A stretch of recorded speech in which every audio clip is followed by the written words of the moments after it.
तो जो आज का टॉपिक है एनपीओ का, नॉट फॉर प्रॉफिट ऑर्गेनाइजेशन का सबसे इंपॉर्टेंट टॉपिक है सब्सक्रिप्शन। सब्सक्रिप्शन मतलब मेजर सोर्स ऑफ इनकम। कुछ चीजें ध्यान से सुनिएगा, ये काफी इंपॉर्टेंट है। क्या होता है, हमने अब तक फाइनल अकाउंट बनाया। फाइनल अकाउंट में हमें क्या गिवन होता है? Trial balance, right?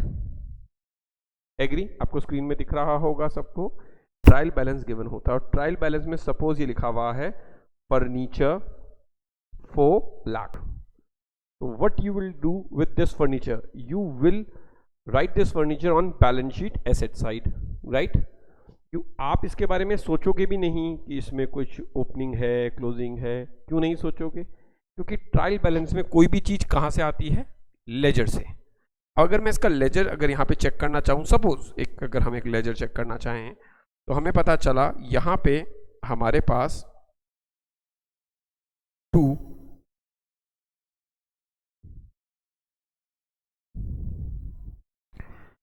Let's say मेरे पास 2 बैलेंस था 2 लाख।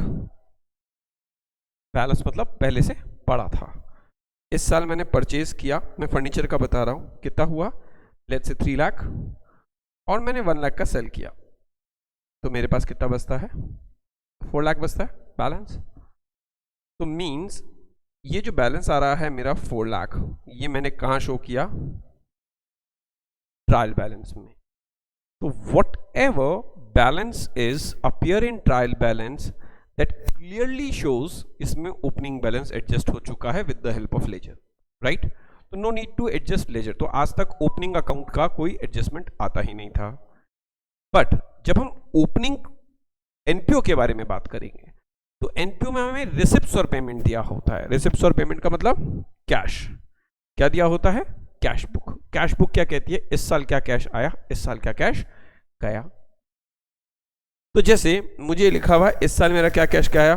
5 लाख। और कितना का फर्नीचर बिका? 2 लाख। तो मेरा कैश कितना बचा? फर्नीचर 3 लाख बचा। लेकिन इसमें ओपनिंग तो एडजस्ट हुआ ही नहीं ना। Cash book is related to only current year. तो मेरे को नीचे की इंफॉर्मेशन देखी होगी, ओपनिंग बैलेंस कितना है? 1 लाख। तो भाई 3 लाख था, 1 लाख पहले का पड़ा है, तो कितना हुआ? 4 lakh will be appear in balance sheet. अब ये 2 एग्जांपल्स क्यों दिए गए? ये 2 एग्जांपल इसलिए दिए गए आपका ये डाउट क्लियर करने के लिए कि एनपीओ में ओपनिंग बैलेंस की इंपॉर्टेंस क्यों होती है। क्लोजिंग बैलेंस तो है, सबको पता है। ओपनिंग बैलेंस की इंपॉर्टेंस इसलिए होती है कि कैश जो एनपीओ है वो प्रिपेयर होता है with the help of cash book. And cash book में केवल करंट ईयर की इंफॉर्मेशन होती है, प्रीवियस ईयर की इंफॉर्मेशन नहीं होती। वाइल जो हमने अब तक सीखा था वो क्या था? Trial balance. इन ट्रायल बैलेंस जो इंफॉर्मेशन आती है वो लेजर से आती है, और लेजर में ओपनिंग इंफॉर्मेशन ऑलरेडी कंसीडर्ड, यानी एडेड और माइनस जो करनी होती है वो हुई भी होती है। तो इसीलिए अब हम जो एनपीओ के क्वेश्चंस करेंगे उसमें ओपनिंग बैलेंस भी गिवन होंगे। क्यों गिवन होंगे ये मैं आपको क्लियर कर चुका हूं, क्योंकि कैश बुक केवल करंट ईयर की इंफॉर्मेशन बताती है, ओपनिंग इंफॉर्मेशन भी आएंगी। क्या ये पॉइंट क्लियर है सबको? चलते हैं हम आगे। अगर हम आगे चलें अब, तो मेरे को एक और चीज आपसे अब डिस्कस करनी है इसके अंदर। देखिए अब इसके अंदर आप एक चीज देखिएगा कि सपोज करिए it is just like that कि हमें कोई कैश रिसीव्ड हुआ। हम सब ने एक कैश फ्लो चैप्टर देखा है। Cash received doesn't mean that is your income. आपको निकालना पड़ेगा, ठीक है? कि जैसे सपोज करिए कोई भी स्टूडेंट की कैश बुक, वैसे कोई स्टूडेंट कैश बुक बनाता नहीं है, एक बार एज्यूम करना है, बीइंग अकाउंट स्टूडेंट ही और she has received 3000 rupees. Now उनके पास तो कैश ही आया है, right? Let's say on March में मिले हैं 3000 रुपए किसी एक्स स्टूडेंट को, या आप अपना एज्यूम करिए, ठीक है? तो व्हाट डज इट मीन? आपके पेरेंट्स ने आपको दिए, आपके फादर ने, मदर ने किसी को भी दिए, तो यू कैन एज्यूम कि भाई अगर वो कुछ भी नहीं बोलते that 3000 belongs to you, your income, right? लेकिन अगर इसमें आपको पता हो कि आपको फैब में 1000 रुपीज नहीं और आपकी 1000 पर मंथ आपकी पॉकेट मनी है, तो नाउ अगर मैं आपको बाइफरकेट करने के लिए बोलूं तो भले आपको 3000 मार्च में मिले, तो आप कहोगे सर 1000 तो मेरे फैब के हैं, 1000 मेरे लिए मार्च के हैं, और 1000 मुझे एडवांस मिल चुका है अप्रैल का, राइट? तो कैश इंफॉर्मेशन जो गिवन होती है हमें उसमें से ये निकालना पड़ता है कि कौन से ईयर या मंथ की इनकम है. Now suppose I ask about your income of March, you will not say 3,000, you will say 1,000, and 1,000 is advance of April, because now in April you will not get any pocket money, और in Fab आपको मिला नहीं था तो वो Fab का money था. तो हमें क्या करना होता है, दैट मीन्स हमें एक एनपीओ में सब्सक्रिप्शन की कैश गिवन होगा, भैया आपको कैश इतना मिला हुआ है, तो हमें क्या गिवन होगा, कैश रिसीव्ड. उसको मुझे किस में कन्वर्ट करना होगा, अर्नड में. मैंने अर्न कितना किया है. जैसे यहाँ पे मेरा कैश रिसीव था 3,000, पर मेरा अर्न था 1,000 of March. I am talking about March only. तो 1,000 एक फैब का बिलोंग कर रहा था, एक 1,000 किसका बिलोंग कर रहा था, अप्रैल का. If I am asking you about your March income, तो इस तरह से. तो एक और इशू मैंने आपके सामने रेज किया कि in NPO cash book will be given, and cash book केवल कैश देती है, ये नहीं बताती कौन से साल का है, कब का है. Only cash is there. Out of this you have to find out whether it belongs to current year, last year और next year, according with the help of additional information, right. तो हमें अर्न निकालना होता है.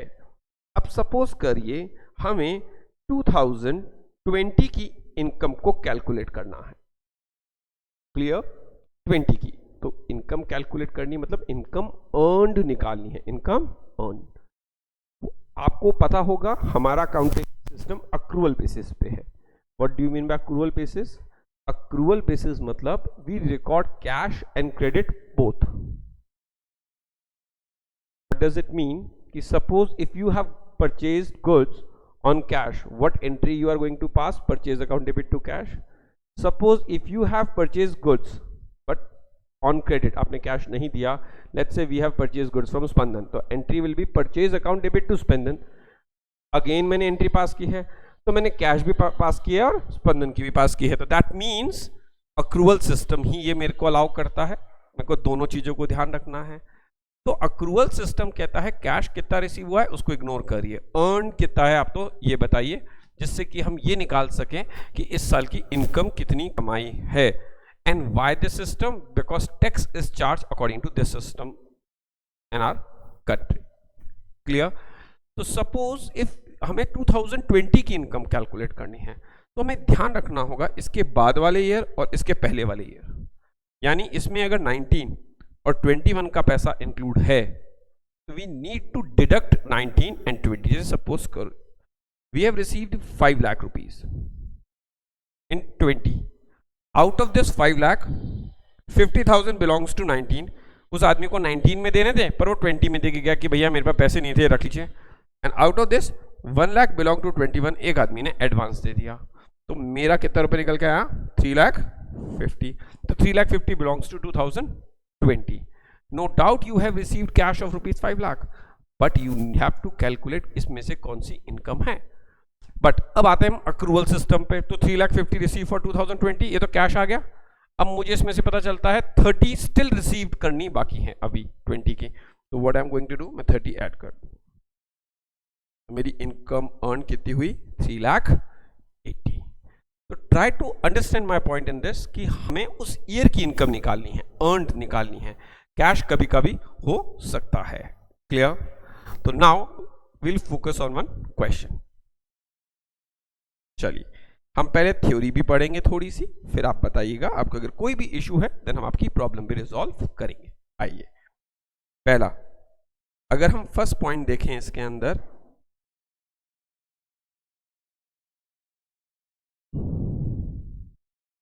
It is the amount paid by the member periodically, quarterly, half-yearly, yearly, so their membership remain alive.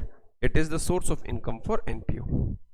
एक income है, periodically हो सकती है. periodically मतलब चाहे वो quarterly ले चाहे half-yearly ले. you know in your school कुछ schools half-yearly लेते हैं, कुछ schools quarterly लेते हैं. तो accordingly membership हो गई, जिससे कि आपकी membership रहे. Subscription received, whether they relate to current, previous or next period is shown in the debit side of receipts and payment account. Just अभी हमने आपको बताया था जो हमें रिसिप्ट पेमेंट में गिवन होती है वो सब्सक्रिप्शन रिसीव्ड होती है. सब्सक्रिप्शन रिसीव मतलब होता है कितना कैश आया। अब ये जरूरी नहीं है ये कैश लास्ट ईयर का आया भी हो सकता है, नेक्स्ट ईयर का भी हो सकता है, करंट ईयर का भी हो सकता है। Subscription relating to the current year, whether received or not, are shown in the credit side of income and expenditure account.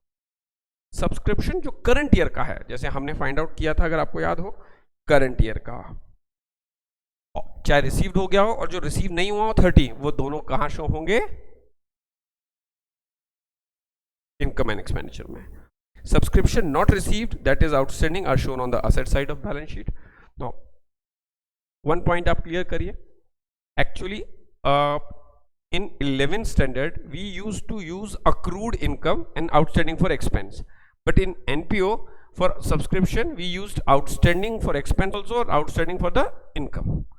मतलब मिलनी बाकी है। तो asset side में क्यों शो हुई subscription? Because this is your income जो receive करनी है। Subscription received in advance for the following year are shown in the liability side of the balance sheet, or amount of subscription earned during the current year will be shown in income and expenditure account, और current year की income and expenditure में जाएगी। तो what they are showing कि current year की तो कहां जाएगी? सीधा इनकम एक्सपेंडिचर में। और अगर इसमें कोई एडजस्टमेंट है आउटस्टैंडिंग और एडवांस के, तो वो असेट्स और लायबिलिटी में अकॉर्डिंगली शो होंगे। क्लियर?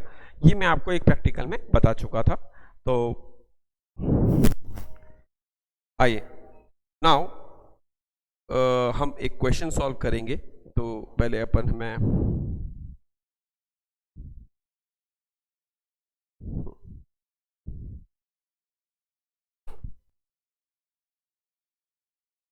प्लीज इस क्वेश्चन पे कंसंट्रेट करें। जो भी हमने पढ़ा है हम उसको यूटिलाइज करने की कोशिश करेंगे, आपको बताएंगे। पहला, following is the information relating to the subscription of Jacob club for the year ended 31 March 2020। तो हम कौन से ईयर की इंफॉर्मेशन निकाल रहे हैं? 20। First you need to mark in your mind 2020। 20 मतलब 19 और 21 हमारे लिए एडवांस या आउटस्टैंडिंग का काम कर सकता है। Now subscription receive during the year 2 lakh. सबसे पहले ये चीज क्लियर कर लीजिए, 2 लाख मिला है तो that doesn't mean this is your current year income, that means you have received cash of 2 lakh. अब ये हमारे नेक्स्ट ईयर की भी हो सकती है, लास्ट ईयर की भी हो सकती है, कैसे भी हो सकती है। क्लियर? तो सब्सक्रिप्शन रिसीव्ड हुआ है। क्लियर है बेटा? हाँ, आइए अब आगे अगर हम देखें इसके अंदर,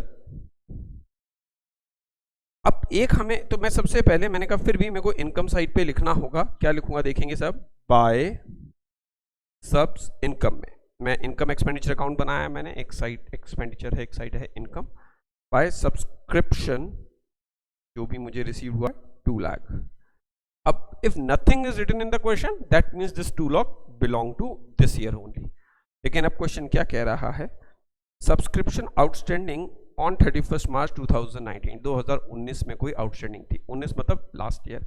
अगर लास्ट ईयर की कोई आउटस्टैंडिंग है और मुझे 2 लाख मिली है तो मैं सबसे पहले मानूंगा कि 2019 का भी पैसा आ गया। इट्स ऑब्वियस कि हम भी ये जानते हैं जब भी कोई पैसा आउटस्टैंडिंग रह जाता है और कोई हमें आके पैसा देगा तो सबसे पहले हम लास्ट ईयर का पेमेंट एडजस्ट करते हैं। तो हम कहेंगे जो 2 लाख मिला है 19 का 20 का निकाल रहा हूं तो मेरे को तो 19 और 21 तो माइनस वैसे भी करना ही करना है, मैं आपको बता चुका हूं। ठीक है, तो मैं क्या करूंगा? Less outstanding for 19 that is 30। Agree? Because it belongs to last year. तो 30,000 हो गया जो हमारा क्या हुआ? एडजस्ट हुआ। फिर मैं आगे गया, subscription received in advance for 19। एक 19 में सब्सक्रिप्शन एडवांस मिला था, तो जो 19 में एडवांस मिला होगा तो ऑब्वियसली किस साल के लिए मिला होगा? 2020। तो ये इनकम इस ईयर की बिलोंग होती है। तो मैंने किया add advance of 19, how much? 7,000। फिर हम आगे गए, सब्सक्रिप्शन रिसीव इन एडवांस 2020। एक 20 में एडवांस मिला है, अगर वो 20 में एडवांस मिला है तो definitely this advance must be belong 2021। 20 में एडवांस है तो 20 का तो है ही नहीं, नेक्स्ट ईयर का है। तो मैं इसको क्या करूंगा? अगेन लेस करूंगा। Less advance of 20, how much? 8,000। मैंने माइनस कर दिया। फिर सब्सक्रिप्शन आउटस्टैंडिंग की तो 20 का आउटस्टैंडिंग यानी इस साल की इनकम है जो मिली नहीं है 25। तो मैं क्या कर दूंगा? ऐड आउटस्टैंडिंग 2020 कितना? 25,000। ठीक है। अब अगर हम देखें तो हमें साफ नजर आ रहा है 38 हमें माइनस करना है और 32 हमें ऐड करना है, तो 6 माइनस करना है, तो यानी 1,94,000 belong to current year, 1,94,000 belongs to current year the income which I have earn.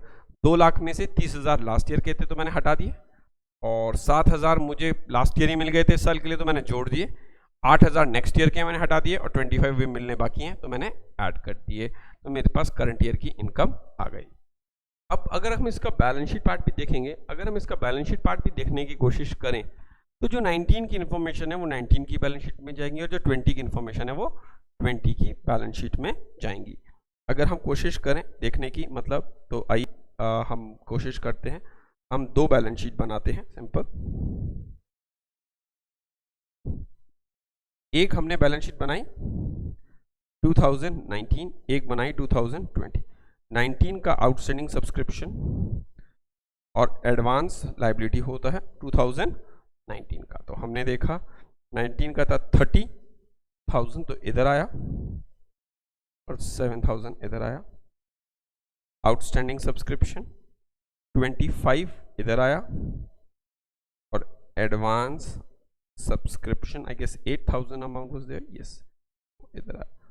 This is how this particular thing will be shown in balance sheet. Clear? आइए हम अभी क्वेश्चन देख रहे हैं।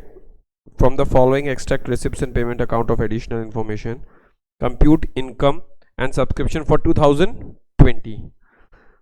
तो 20 में मुझे सब्सक्रिप्शन रिसीव्ड हुई है 5 लाख, तो व्हाट मैं सबसे पहले क्या लिखूंगा, देखिए प्लीज एवरीबडी बाय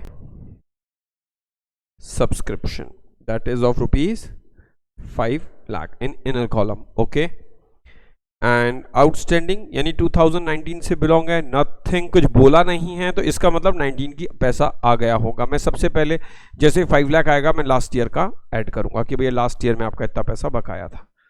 तो हम क्या करेंगे, अब less outstanding for 19 that is 40, फिर ऐड आउटस्टैंडिंग फॉर 20 मिलना बाकी है तो ऐड 70। एडवांस जो 19 का है वो ऐड होना चाहिए, belongs to this particular year, यानी 19 में मिला है तो 2020 का मिला होगा 60, और जो 21 में एडवांस मिला है वो 50 वो 21 का होगा। तो कुल मिला के 90 मुझको लेस करना है और 130 मुझे, तो 5,40,000 आ रहा है आंसर। और अगर हम बैलेंस शीट में जाना चाहें तो हमें 19 का आउटस्टैंडिंग जो कि 40 है और एडवांस जो कि 60 है। एडवांस मतलब हमें इनकम पहले मिल गई है जो हमारे आगे काम में आएगी, और आउटस्टैंडिंग सब्सक्रिप्शन 70 है और एडवांस है 50। आई होप ये आपको क्लियर हो गया हो। तो अगर अब हम बात करें, जैसे हमारे को आउटस्टैंडिंग सब्सक्रिप्शन सपोज 2019 का गिवन है 50, अब कुछ भी गिवन नहीं होता and suppose this is a last year subscription, तो we will consider as soon as cash will receive, first of all we will assume this 50 has come, this 50 has come, agree. क्योंकि अगर कुछ भी नहीं लिखा तो हमारा सबसे पहला एम होता है कि लास्ट ईयर की इनकम हमको मिल चुकी है। Every shopkeeper will do, every businessman will do the same thing, but suppose in specifically in question it is written कि आउट ऑफ दिस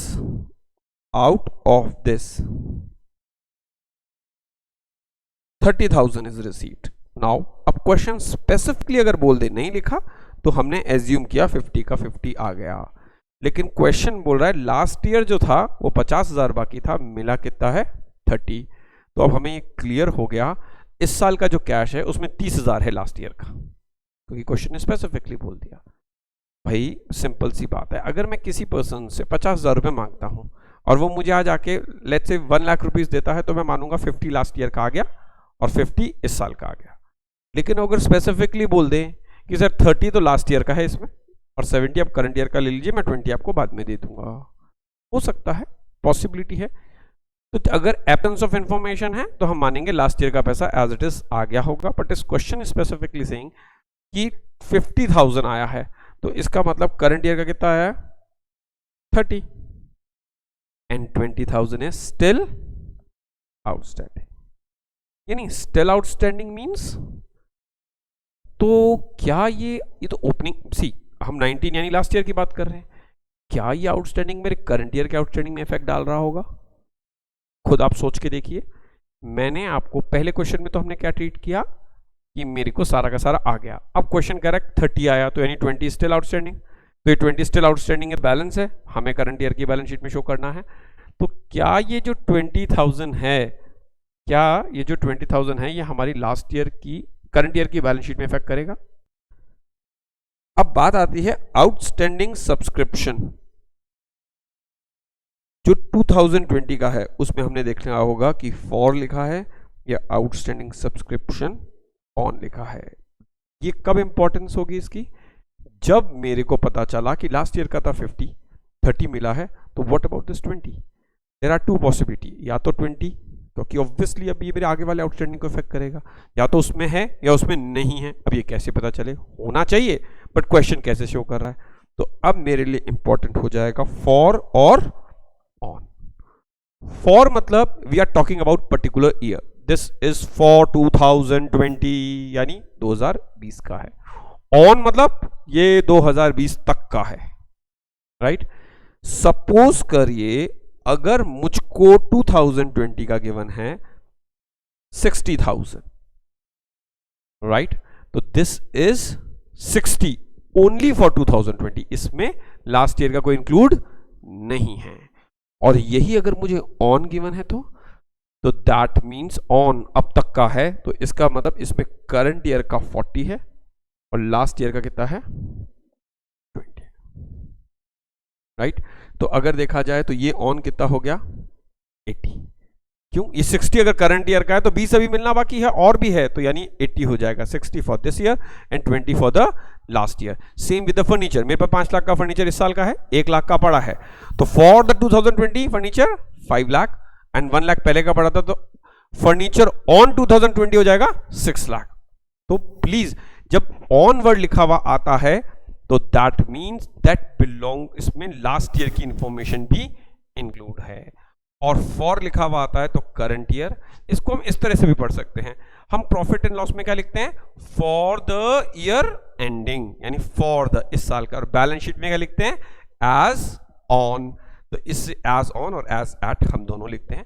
तो इससे क्या पता चलता है, balance sheet includes previous year information also, यानी बैलेंस शीट में चीजें जुड़ती जाती हैं और पी एंड एल में करंट ईयर की आती हैं फॉर।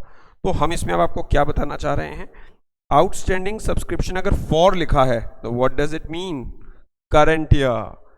आउटस्टैंडिंग सब्सक्रिप्शन ऑन लिखा है तो what does it means, current year plus previous year. और एक क्वेश्चन कब अराइज होगा, जब मेरे को जरूरी नहीं है सारा का सारा आ गया हो, ये तो उस पर्सन पे डिपेंड करता है। कुछ नहीं लिखा तो हम एज्यूम करेंगे सारा आ गया, अदरवाइज नहीं।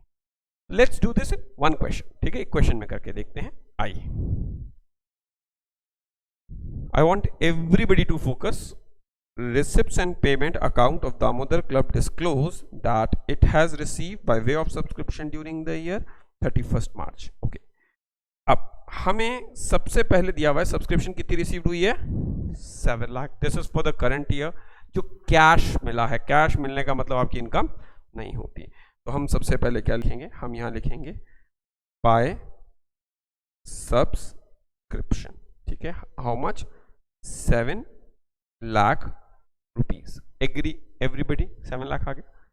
अब हम गए, हम 2020 का निकाल रहे हैं, आपको ध्यान में रखना है 20 यानी 19 और 21, यानी 20 से पहले और 20 के बाद वाले। 2019 आउटस्टैंडिंग लास्ट ईयर का है, कितना है, 60। कितना है, 60। तो हमें क्लियर हो गया, अगर कुछ भी नहीं दिया होगा तो लास्ट ईयर का 60,000 बचा है, 7 लाख रुपए आए हैं तो वो 60,000 भी आ गए होंगे अगर कुछ नहीं दे रखा तो। लेकिन क्वेश्चन में क्या लिखा है, आउट ऑफ विच 25,000 वाले सीट। तो यानी जो 7 लाख आए हैं इसमें से 25,000 रुपए ही है लास्ट ईयर का। तो मैं क्या लिखूंगा, लेस आउटस्टैंडिंग फॉर 19 कितना हुआ, but the problem is what about 35, what about 35। या तो ये मेरे आउटस्टैंडिंग में भैया लास्ट ईयर के जुड़ा हुआ होगा, नेक्स्ट ईयर के जो भी है करंट ईयर का मतलब, या नहीं जुड़ा हुआ होगा, ये मुझे पता करना है। उसके लिए मैं क्या गया, देखिए आप, अब मैं सीधा यहां पे आया, पहला केस ए, फर्स्ट ऑल्टरनेटिव कर रहे हैं, क्या देखा है, if the subscription outstanding is 70, क्या लिखा है, अगर आप देखें ध्यान से बेटा, ये क्या वर्ड लिखा है, फॉर, क्या वर्ड लिखा है, फॉर, तो यानी this is only for the current year, यानी ये करंट ईयर का ही है। तो मैंने फटाफट जाके इसको ऐड कर दिया, ऐड आउटस्टैंडिंग, यानी मुझे करंट ईयर का दे रखा है, इसमें लास्ट ईयर का जुड़ा हुआ नहीं है, मुझे करंट ईयर का 70 दे रखा है, और मुझे तो करंट ईयर का ही चाहिए था क्योंकि करंट ईयर का भी मिलना बाकी है। लास्ट ईयर की इंफॉर्मेशन अब बैलेंस शीट में जाएगी, तो आप हमेशा याद रखिए केवल करंट ईयर 2020 की इंफॉर्मेशन ही चाहिए। अगर इसमें भी आउटस्टैंडिंग में भी कोई 19 की इंफॉर्मेशन आ गई है उसको भी हटाना पड़ेगा। फिर ऊपर गया एडवांस, एडवांस में हमें कभी कोई इशू नहीं आता, ऐड क्योंकि 19 का है तो 20 के लिए होगा, advance of 19 that is 40 less advance of 20 that is 65, 25 और 65 दैट मीन्स 90 मुझे लेस करना है, मुझे कितना लेस करना है 90, और 1,10,000 ऐड करना है, तो 7,20,000 मेरा आंसर आया, right. Now let's see the balance sheet में, बहुत जरूरी है इसके लिए। मेरा आउटस्टैंडिंग सब्सक्रिप्शन 19 का था 60, भले इस साल मिला 25, वो था 60, और एडवांस था 40। अब इधर आइए, ये काफी इंपोर्टेंट, आउटस्टैंडिंग सब्सक्रिप्शन 20 का कितना था 70, और 19 का भी मिलना बाकी है कितना 35, ये हो गई। यानी अगर मैं इसको चाहूं तो मैं इसको ऐसे भी लिख सकता था कितना 70, और ये कितनी हो गई, यानी ये ऑन हो गई, सब्सक्रिप्शन ऑन 2020 कितनी है 1,05,000, और एडवांस कितना है 65। This is how this will be shown in the question. Now we'll see case B जिसमें एज ऑन गिवन है, फॉर की जगह क्या गिवन है एज ऑन, कि how it is going to impact on this particular question. तो सबसे पहले हमें लिखा हुआ था, हमें जो भी बाय सब्सक्रिप्शन रिसीव में, by subscription how much amount 7 lakh less outstanding for 19 60 था, मिला कितना है, ये तो हमें समझ में आ गया, 25 लेस कर दिया। अब अगेन क्वेश्चन उठता है 35 का क्या हुआ होगा, 35 मेरे करंट आउटस्टैंडिंग में इफेक्ट कर रहा है क्या, मैं आया ऑन, यस, अब तक का है ये, फॉर इस साल का नहीं है, एज ऑन है, तो यानी ये जो 70 है इसमें 35 किसका है लास्ट ईयर का, तो मेरा करंट ईयर का कितना हुआ, ऐड आउटस्टैंडिंग 20, 35 भी हुआ, क्यों, मुझे तो यहाँ करंट ईयर का आउटस्टैंडिंग चाहिए ना, मेरे को 70,000 रुपये बता रखे साहब पूरे, तो 70,000 में एज ऑन है यानी अब तक का, तो अब तक का है तो मतलब पहला भी तो साल का बाकी है 35, तो यानी इस साल का 35 और पहले का 35 है, तो हमें क्लियर है। जैसे मैंने कहा मुझे दे रखा है furniture as on 2020 6 lakh, as on यानी अब तक का, मैंने कहा इस लास्ट ईयर कितना था, कहते 1 लाख, तो 4 लाख है करंट ईयर का, इसका मतलब पहले से पड़ा था 1 लाख, हमने निकाल लिया। एडवांस में कोई इफेक्ट नहीं होता, add advance for 19 I think 40 और less advance for 20 how much amount is there 65, तो वही हमें 90 तो लेस करना है और 75 ऐड करना है, यानी 6,85,000। अब ध्यान दीजिएगा इधर, आउटस्टैंडिंग फॉर 19 कितना है 60 और एडवांस कितना है 40।